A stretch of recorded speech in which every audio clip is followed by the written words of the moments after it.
Hello class. So today this is our last topic obviously, that is session 11, protect health and safety at work. अब बेटे हमने ये पढ़ा है कि जो पहले सेशन था कि जो जो हज़ार्ड्स होते हैं या क्या प्रॉब्लम्स आ सकती हैं वर्क प्लेस पे। तो अब हम पढ़ेंगे कि जो प्रॉब्लम्स हैं, जो भी एक्सीडेंट्स हैं, इनसे हम कैसे प्रोटेक्ट कर सकते हैं और हमारी सेफ्टी कैसे हो सकती है वर्क प्लेस पर जहाँ पर हम वर्क करते हैं। तो health and safety at work is important for all the well being of both employees and employers. Obviously बेटा हेल्थ एंड सेफ्टी बहुत ज़्यादा इंपॉर्टेंट है जब हम काम करते हैं, हमारी भी मीन्स एम्प्लॉयज़ की भी और जो एम्प्लॉयर्स हैं उनकी भी। It is a duty and moral responsibility of the company to look after the employee protection. Neglecting the health and safety at work may result in staff attrition and reduce productivity और profitability. अब बेटे ये एक moral responsibility होती है और duty होती है कंपनी की कि वो अपने एम्प्लॉय को प्रोटेक्शन दे और उनकी हेल्थ को और सेफ्टी को नेगलेक्ट ना करे, क्योंकि अगर वो हेल्थ और सेफ्टी को नेगलेक्ट करेंगे तो उससे क्या होता है कि उससे उनकी जो प्रोडक्टिविटी होती है और जो उनकी प्रॉफिटेबिलिटी होती है उस पर बहुत ज़्यादा इफ़ेक्ट पड़ता है, रिड्यूस हो जाता है। क्योंकि अगर सेफ्टी नहीं होगी, जो एम्प्लॉय होंगे उनकी सेफ्टी नहीं होगी, वो सही नहीं होंगे तो वो सही से वर्क नहीं कर पाएंगे। सही से वर्क नहीं होगा तो ऑब्वियसली कंपनी को नुकसान होगा। ठीक है। Nowadays there are many hazards and health related problems that exist at the workplace, and it is employers' duty to take better care of the employees' health and keep them safe from health hazard. अब आजकल बहुत देखने में मिलता है कि बहुत सारे हज़ार्ड्स होते हैं और हेल्थ रिलेटेड प्रॉब्लम्स हो जाती हैं वर्क प्लेस पे एम्प्लॉयज़ को। तो ये एम्प्लॉयर्स की ड्यूटी होती है, मीन्स कंपनी की ड्यूटी होती है कि वो एम्प्लॉयज़ की हेल्थ का बहुत ज़्यादा ध्यान रखें, उनको सेफ़ रखें और उनको प्रोटेक्ट करके रखें। अब बेटे हज़ार्ड्स जो होते हैं, हज़ार्ड्स मतलब जैसे कोई भी ख़तरा हो गया है, कोई किसी भी टाइप की कोई प्रॉब्लम आ गई है, वो अलग अलग टाइप की होती हैं, वो डिपेंड करता है इंडस्ट्री पे। ये हमने पहले टॉपिक में भी पढ़ा था सेशन 10 में भी कि जो एक्सीडेंट्स होते हैं वो डिपेंड करता है कि वर्क प्लेस पर। वही सेम चीज़ यहीं पे जो हज़ार्ड्स हैं वो डिपेंड करेगा कि वर्क प्लेस कैसी है, क्या इंडस्ट्री है, क्या एनवायरनमेंट है जहाँ पर जो एम्प्लॉय हैं वो वर्क करते हैं। तो there are different type of hazards बेटे, डिफरेंट टाइप्स ऑफ हज़ार्ड्स होते हैं। फर्स्ट आता है आपका physical, second chemical, third biological, fourth mechanical and fifth ergonomic. ठीक है, ये हैं आपके हज़ार्ड्स। तो अब ये हम एक एक पढ़ेंगे इसके बारे में कि ये होता है क्या है। सबसे पहले आता है बेटे फिज़िकल हज़ार्ड। देखो फिज़िकल हज़ार्ड्स और एक्टिविटीज़ वो होती हैं जो एम्प्लॉय होते हैं उनकी फ़िज़िकल सेफ्टी को लेकर जो भी प्रॉब्लम होती है वो आपका फ़िज़िकल हज़ार्ड में आता है। जैसे कोई इंजरी हो गई है, कोई इलनेस है या डेथ हो गई है, वो आपका फ़िज़िकल हज़ार्ड में आएगा। जैसे कि आपका बेटे जैसे आपका रहेगा इलेक्ट्रिसिटी है, नॉइस है, वाइब्रेशन है, हाइट है, हीट है, जिससे फिज़िकल नुकसान हो रहा है, फिज़िकल डैमेज हो रहा है, वो आपका फिज़िकल हज़ार्ड में आ जाएगा। ठीक है। सेकंड आता है बेटे केमिकल हज़ार्ड। केमिकल हज़ार्ड वो होगा जो केमिकल से रिलेटेड होगा। जैसे केमिकल्स, ऐसे केमिकल्स होते हैं जो क्लीनिंग प्रोडक्ट के लिए, प्रोडक्ट को क्लीन करने के लिए काम आते हैं। इन केमिकल्स का बहुत ज़्यादा नेगेटिव इफ़ेक्ट होता है अगर इनको सही से हैंडल नहीं किया जाए या फिर इनको प्रॉपर्ली स्टोर ना किया जाए। इससे इंजरी हो जाती है, इलनेस भी हो जाती है, फायर भी, आग लगने के डर बहुत ज़्यादा चांसेस हो जाते हैं, एक्सप्लोजन्स का बहुत ज़्यादा चांसेस बढ़ जाते हैं केमिकल हज़ार्ड्स में।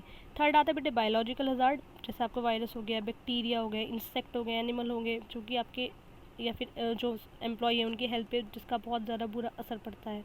फिर आता है नेक्स्ट मैकेनिकल, जो आपसे रिलेटेड होगा बेटे मशीन से, टूल से, इक्विपमेंट से, उससे रिलेटेड कुछ भी प्रॉब्लम हो रही है, कुछ क्रश करने में, अगर कोई क्रश कर रहा है या कुछ पंक्चर हो गया उसको जोड़ा है, कट कर रहा है, उससे रिलेटेड कोई भी इंजरी आएगी तो वो मैकेनिकल हज़ार्ड होगा। फिर आएगा बेटे एर्गोनॉमिक। देखो एर्गोनॉमिक हज़ार्ड वो होते हैं बेटे जब जो आपकी वर्किंग कंडीशन है, जो एम्प्लॉय की वर्किंग कंडीशन है वो या जो वर्क प्लेस सेटअप है वो सही से नहीं है, उससे बॉडी पे इफ़ेक्ट पड़ रहा है, सही से वो सही से कंफर्टेबल होकर वर्क नहीं कर पा रहे हैं, तो उससे उनके प्रॉब्लम्स होनी स्टार्ट हो जाती हैं, बॉडी में फटीग होने लगता है या कुछ और दर्द होने लगते हैं। वो स्टार्टिंग में नहीं पता लगता लेकिन बाद में वो बहुत प्रॉब्लम बन जाती है, तो वो आपके एर्गोनॉमिक हज़ार्ड्स कहलाते हैं। देखो ये एग्जाम्पल है बेटे सेफ्टी हज़ार्ड्स है आपका। जैसे सबसे पहले आपका फिजिकल हज़ार्ड का आ जाएगा, सेफ्टी हज़ार्ड है फिजिकल हज़ार्ड में आ जाएगा क्योंकि इलेक्ट्रिकल शॉक लग रहा है तो इससे फिजिकल डैमेज हो रहा है। फिर आएगा आपका बायोलॉजिकल हज़ार्ड जो आपके बैक्टीरिया, एनिमल, इंसेक्ट्स वगैरह से होता है, इंसेक्ट वगैरह या बैक्टीरिया वगैरह से होता है। फिर आता है फिजिकल हज़ार्ड, ऑब्वियसली जैसे धूप में वर्क कर रहे हैं, बहुत ज़्यादा आपको फिजिकली प्रॉब्लम हो रही है तो फिजिकल हज़ार्ड में आ जाएगा। अब आ जाएगा बेटे एर्गोनॉमिक। देखो ये लिफ्ट कर रहा है इस बॉक्स को, लेकिन क्योंकि लिफ्ट कर रहा है इससे क्या होगा बेटे, बहुत ज़्यादा प्रेशर पड़ेगा बैक पर, और इससे यहाँ पे दर्द आपने देखा जब हम बहुत ज़्यादा किसी भारी सामान को उठा लेते हैं, सही से नहीं उसको उठाते हैं या कुछ और चीज़ करने लगते हैं, तो हमारी कभी कभी प्रॉब्लम दर्द पेन होने लगता है। तो वो सब आपका एर्गोनॉमिक हज़ार्ड में आ जाएगा जब आप अपने बॉडी पोस्चर को सही नहीं रखते कुछ भी काम करने के लिए। फिर आते बेटे केमिकल से रिलेटेड आपका केमिकल हज़ार्ड हो जाएगा। Clear? It is important for the employer to understand that ergonomic is not just about comfort, but it is directly associated with safety and injury prevention. Employees should work towards the improvement of job task and workstation to reduce the risk of ergonomic hazard. ठीक है, ergonomic hazard का मतलब सिर्फ ये नहीं है कि जो एम्प्लॉय है वो कंफर्टेबल फील कर रहा है यानी कंफर्ट है उसे, यानी बेटे एर्गोनॉमिक जो हज़ार्ड है वो डायरेक्टली एसोसिएट करता है इंजरी प्रिवेंशन से, इंजरी से बचाने के लिए और सेफ्टी के लिए। अगर कोई अब किसी का वर्किंग कंडीशन सही नहीं है, सेटअप वर्क स्टेशन का सही नहीं है, वो सही से बैठ नहीं पा रहा है, सही से डिस्प्ले को देख नहीं पा रहा है, तो उसके बैक पेन होने लगेगी या नेक पेन होने लगेगी, तो वो ज़्यादा प्रॉब्लम बढ़ जाती हैं। ठीक है, तो अब following is the display screen equipment, DSC work station होते हैं जो कि हेल्प करते हैं कि एर्गोनॉमिक हज़ार्ड कम से कम हो। DSE यहाँ पे लिखा है स्क्रीन पर, देखो ये DSE display screen equipment DSC work station होते हैं जो कि ये इंश्योर करते हैं कि एर्गोनॉमिक हज़ार्ड का जो रिस्क है वो रिड्यूस हो जाए। सबसे पहले आता है बेटे मॉनिटर। देखो, the monitor should be at the centre of the user desk and about an arm length away. Monitor हमेशा सेंटर में होना चाहिए यूज़र के डेस्क के, और एक आर्म लेंथ इससे अवे होना चाहिए, मतलब इतनी दूरी पर होना चाहिए कि उसका आर्म की लेंथ की दूरी पर होना चाहिए। The display on the monitor should not flicker. ठीक है, फ्लिकर नहीं होना चाहिए। मॉनिटर ग्लेयर और रिफ्लेक्शन फ्री होना चाहिए और एडजस्टेबल होना चाहिए कि वो एडजस्ट कर पाए अपने अकॉर्डिंग, और ब्राइटनेस और कॉन्ट्रास्ट भी वो अपने अकॉर्डिंग एडजस्ट कर पाए, क्योंकि अगर बहुत ज़्यादा पास होगा मॉनिटर तो बेटा आपकी आंखों पर भी उसका इफेक्ट पड़ेगा। तो ये सब एर्गोनॉमिक हज़ार्ड में आ जाता है। तो अगर हम ये सब का रिस्क कम चाहिए तो हम DSE का यूज़ करेंगे, जैसे display screen equipment. Clear? Next आता है बेटे, देखो ये एर्गोनॉमिक हज़ार्ड आपका कि जैसे यहाँ पे वर्क कर रहे हैं या पुअर कंडीशन से वर्क करने की, स्ट्रेन हो रहा है या दर्द हो रहा है हाथ पे, ये सारे बेटे एर्गोनॉमिक हज़ार्ड में आ जाता है। ठीक है, क्योंकि यहाँ पे कंफर्टेबली वर्क नहीं हो पा रहा है, तो ये सब एर्गोनॉमिक हज़ार्ड में आता है। अब आता है बेटे चेयर। मॉनिटर के बाद आता है chair. The chair should be adjustable. Chair adjustable होनी चाहिए, हाइट में मूवेबल होनी चाहिए, पैडेड होनी चाहिए और कंफर्टेबल भी होनी चाहिए। It should have good posture, support and stable. और आर्म रेस्ट जो होते हैं जहाँ पे अपने हाथ रखते हैं हम चेयर पे, वो भी आपके बेटे एडजस्टेबल होने चाहिए। Back rest of the chair should be adjustable both vertically and in the front word and backward direction. Front word में भी एडजस्टेबल होनी चाहिए और बैकवर्ड में भी। मीन्स सिंपल ये है कि चेयर आपकी बहुत ज़्यादा कंफर्टेबल होनी चाहिए, हर तरीके से आप एडजस्ट कर पाएँ, तो वो एर्गोनॉमिक हज़ार्ड को रिस्क को कम करती है। थर्ड आता है बेटे mouse. There should be space in front to provide support for the arm और रिस्ट। एंड माउस की जो शेप होनी चाहिए, साइज़ होना चाहिए, वो कंफर्टेबल होना चाहिए कि आप इजीली उसको पकड़ पाएँ। माउस बटन और जो स्क्रॉल व्हील होता है उसको, वो स्मूथ होना चाहिए। कीबोर्ड बेटे, कीबोर्ड आपका इजीली मतलब सेपरेट होना चाहिए स्क्रीन से, कि जिससे कि आप, क्योंकि अगर आप ये चाहेंगे कि आप कीबोर्ड की पोजीशन चेंज कर पाएँ, वो तभी कर पाएंगे जब मॉनिटर कीबोर्ड से अलग होगा। द कीज़ स्टिफ नहीं होनी चाहिए, मतलब सख्त नहीं होनी चाहिए, और लेटर जो होने चाहिए लेजिबल होने चाहिए, कीज़ पर बिल्कुल दिखने चाहिए। अब आता है बेटे work station. Work station should be sufficiently large, बड़ा होना चाहिए, जिससे कि कंप्यूटर सिस्टम और सारी चीज़ें जो वहाँ पे फ्लेक्सिबली अरेंज हो पाए। ग्लेयर फ्री होना चाहिए और नॉन रिफ्लेक्सिव होना चाहिए, और सफिशिएंट लेग रूम होना चाहिए बेटे। वहाँ पे नॉइसीज जो इक्विपमेंट होते हैं जैसे प्रिंटर वगैरह होता है वो अलग रखा होना चाहिए वहाँ से, जिससे कि पीस ऑफ माइंड और नॉइज़ पॉल्यूशन ना हो। एडिक्वेट लाइटिंग अच्छी होनी चाहिए वहाँ पर, और डॉक्यूमेंट होल्डर भी होना चाहिए वहाँ पर स्क्रीन के बराबर में ही, जिससे कि अगर आपके पास कोई भी डॉक्यूमेंट है, जो एम्प्लॉयज़ के पास डॉक्यूमेंट है, वो ईजिली उसको वहाँ पर रख पाएँ और ईजिली यूज़ कर पाएँ। अब आता है बेटे वर्क प्लेस इवैक्यूएशन। इवैक्यूएशन मैंने आपको बताया था कि जब हम एग्जिट करते हैं, एस्केप जो निकलना होता है कहीं जगह से, वो आपका वर्क प्लेस इवैक्यूएशन कहलाते हैं। हमने एक्सीडेंट्स में पढ़ा था कि इवैक्यूएशन प्लान होना चाहिए, जिससे कि वहाँ के एम्प्लॉयज़ जो है वो इजीली निकल पाए वहाँ से, तो वो सेम ये वही है। An emergency can strike anyone, कभी भी आ सकती है बेटे इमरजेंसी एनी टाइम कभी भी कहीं पर भी आ सकती है, तो ऑर्गेनाइजेशन को हमेशा प्रिपेयर रहना चाहिए इमरजेंसी सिचुएशन के लिए। तो वहाँ के लिए बेटे एक इमरजेंसी प्लान होना चाहिए कि जिससे कि वहाँ पे जो भी इमरजेंसी सिचुएशन हो रही है तो उससे वहाँ से जो एम्प्लॉयज़ हैं वो ईजिली वहाँ से निकल पाए और वहाँ पे ईजिली रेस्क्यू ऑपरेशन हो पाए। Evacuation is the process of removing people from the dangerous place during an emergency situation or a disaster. तो इवेक्यूएशन बेटे अगर सिंपल इवेक्यूएशन के बारे में पूछा जाता है कि व्हाट इज़ इवेक्यूएशन, तो आप सिंपली ये लिख सकते हैं कि इवेक्यूएशन एक प्रोसेस होता है जिसमें लोगों को डेंजरस प्लेस से निकाला जाता है इमरजेंसी की सिचुएशन में। डेंजरस प्लेस क्या कौन सी होगी बेटे, जहाँ पे कोई भी एक हज़ार्ड आया है, कोई भी एक्सीडेंट हुआ है, वो आपकी डेंजरस प्लेस हो गई, वहाँ से आप लोगों को हटा रहे हैं, तो वो एक प्रोसेस हो गया, उस प्रोसेस को इवेक्यूएशन कहेंगे हम।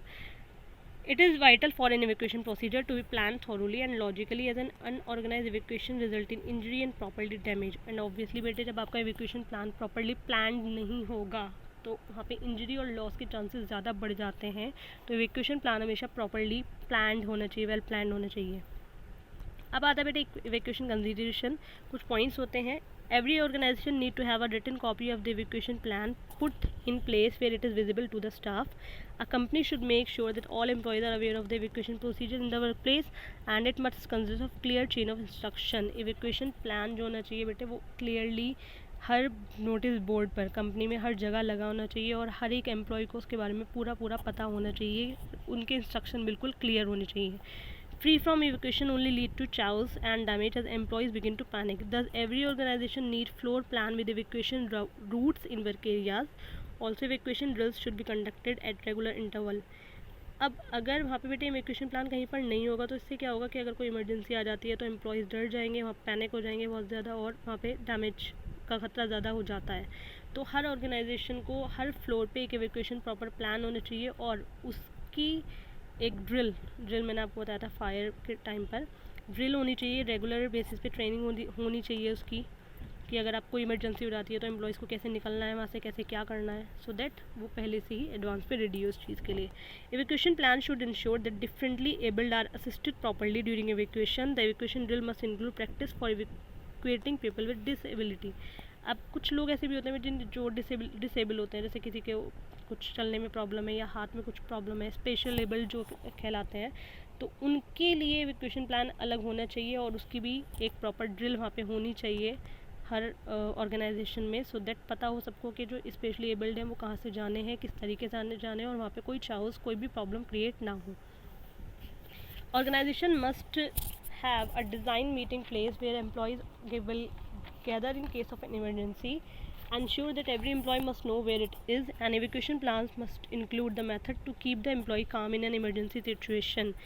अब हर ऑर्गेनाइजेशन की में एक डेजिग्नेटेड एक पक्की मीटिंग प्लेस होनी चाहिए, मतलब पता होना चाहिए सबको कि जब कोई भी इमरजेंसी होगी तो हम सबको यहाँ पे इकट्ठा होना है और वहीं से आपका इवेक्यूएशन प्लान जो है स्टार्ट होगा। तो सबको ये पता होना चाहिए और उस टाइम पे एम्प्लॉयज़ को काम रहना चाहिए क्योंकि ऑब्वियसली उनके पास इवेक्यूएशन प्लान होगा तो वो बेटे अपने आप ही काम रहेंगे, ज़्यादा पैनिक नहीं होंगे, पैनिक होंगे पर उतना ज़्यादा नहीं होंगे। Evacuation route must be inspected regularly to keep it ready for evacuation. Evacuation route जो होंगे वो हमेशा रेगुलर इंटरवल ऑफ टाइम पे इंस्पेक्ट होना चाहिए, उनकी देख रेख रखनी चाहिए जिससे कि जब इमरजेंसी आए तो वहाँ पे कोई प्रॉब्लम ना हो। अब नेक्स्ट टॉपिक है, नेक्स्ट एंड लास्ट टॉपिक है हेल्दी लिविंग। तो बेटे आपने सुना है हेल्थ इज़ वेल्थ, जान है तो जहान है। तो health is considered the most precious thing in our life and often people think good health means being free of any kind of illness. तो लोग ये सोचते हैं बेटे कि गुड हेल्थ का मतलब है कि किसी भी तरीके से बीमारी ना हो, तो वो उसका मतलब है कि गुड हेल्थ है, अच्छी हेल्थ है। But this is only partially correct, लेकिन ये आधा सच है। Good health means not only the absence of disease in the body but a complete physical mental and spiritual fitness. तो गुड हेल्थ का मतलब सिर्फ ये नहीं है कि वहाँ पे उस बॉडी में डिजीज़ ना हो, उसका मतलब ये उसके और ऐड हो जाता है कि एक कंप्लीट फिजिकल मेंटल और स्पिरिचुअल फिटनेस होनी चाहिए, वो ही एक गुड हेल्थ कहलाती है। A healthy living has a lasting impact on an individual which ultimately yields a healthy environment at home as well as workplace, and it is proven fact that a happy and healthy employee work harder and is generally more productive. तो अगर आपके employ किसी organisation के employ जो होंगे healthy होंगे तो वो ज़्यादा अच्छे से वर्क पाएंगे और कर पाएंगे, वर्क ज़्यादा करेंगे तो प्रोडक्टिव ज़्यादा होंगे, दैट मीन्स प्रोडक्शन ज़्यादा होगा और ऑर्गेनाइजेशन को बहुत ज़्यादा इसका फ़ायदा मिलेगा, बेनिफिट मिलेगा। Healthy lifestyle allows you to stay active and achieve your goals. And it helps to keep and improve people health and well being. तो अब हेल्दी लाइफस्टाइल में क्या क्या होना चाहिए बेटे? हेल्दी ईटिंग हैबिट्स, आपकी प्रॉपर डाइट होनी चाहिए, डाइट चूँकि आपको डिजीज़ से बचाएं। जैसे अब कोरोना के टाइम पे आपको बोला जाता है अब ज़्यादा गर्म पानी पियो, आप विटामिन सी ज़्यादा लो, तो एक हेल्दी प्रॉपर आपकी एक हेल्दी डाइट होनी चाहिए। Physical activities that means exercises आपको पता होनी चाहिए, एक्सरसाइज आपको करनी चाहिए।